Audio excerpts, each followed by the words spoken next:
একজন নারী রাগের মাথায় নিজের হাতে থাকা পিস্তলটি ছুঁড়ে ফেলে, কিন্তু অবাক করার মতো ঘটনা ঘটে। হাওয়ার মধ্যেই যেন একটি ফাটল সৃষ্টি হয়। এমন অদ্ভুত দৃশ্য দেখে নারীটি মুহূর্তেই ভয়ে প্রস্রাব করে ফেললেও কৌতূহল তাকে সাহস যোগায় এবং সে বিষয়টি খতিয়ে দেখার সিদ্ধান্ত নেয়। সে হাত বাড়িয়ে ছুঁতেই অনুভব করে এক ধরনের বরফ শীতল স্পর্শ। স্পষ্ট বোঝা যায় তার সামনে একটি অদৃশ্য কিন্তু কঠিন বাতাসের দেয়াল রয়েছে। কি হচ্ছে তা বোঝার জন্য সে দেয়াল জুড়ে হাত বুলাতে থাকে এবং খুব দ্রুতই কিছু অস্বাভাবিক চিহ্ন খুঁজে পায়। অবাক হয়ে দেখে সেই বাতাসের দেয়ালের মধ্যেই একটি ফাটল লুকানো আছে। তৎক্ষণাৎ তার মনে হয় সে হয়তো কোনো অজানা স্থানের মধ্যে বন্দী হয়ে পড়েছে। নিজের ধারণা যাচাই করতে সে ফাটলের কিনারা আঁকড়ে ধরে জোরে টান দেয়। অনেক কষ্টে সেটি ছিঁড়ে ফেললেও ভেতরে দেখা যায় আরেকটি সম্পূর্ণ বন্ধ দেয়াল। তখনই সে বুঝতে পারে আসলে সে কখনোই এই রহস্যময় জাহাজ থেকে পালাতে পারেনি। এই সবকিছু সূত্রপাত 2 বছর আগে। একদিন ঘুম থেকে উঠে নারীটি আবিষ্কার করে সে কোনো ব্যাখ্যা ছাড়াই নিজেকে 1899 সালের একটি যাত্রীবাহী জাহাজে খুঁজে পাচ্ছে, আর তার স্মৃতিও পুরোপুরি লোপ পেয়েছে। যতই মাথা খাটায় সে কিছুই মনে করতে পারে না। জাহাজের অন্য যাত্রীরাও অস্বাভাবিক আচরণ করছে, যেন সবার মধ্যেই এক ধরনের রহস্য লুকানো। পরিস্থিতি আরও ভয়ঙ্কর হয়ে ওঠে যখন যাত্রাপথে তারা নিজেদের মতোই দেখতে একটি ভুতুড়ে জাহাজের মুখোমুখি হয়। সত্য সন্ধানে নারীটি জাহাজের এদিক সেদিক ঘুরে সূত্র খুঁজতে শুরু করে, কিন্তু অজান্তেই সে এক অন্তহীন সময় চক্রে আটকা পড়ে।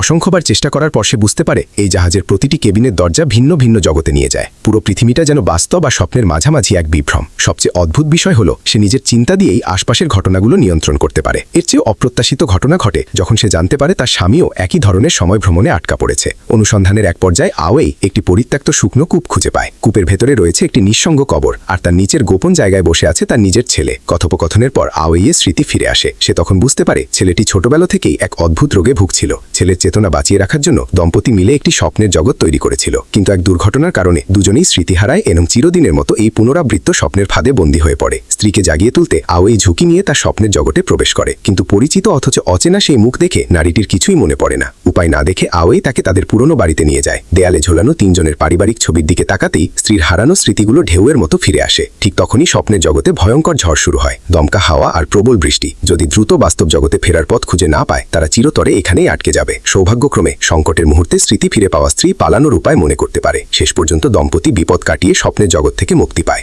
এরপর তারা অতীতের সব বোঝা নামিয়ে রেখে নতুন করে জীবন শুরু করার সিদ্ধান্ত নেয়। এইভাবেই ছবিটির সমাপ্তি ঘটে।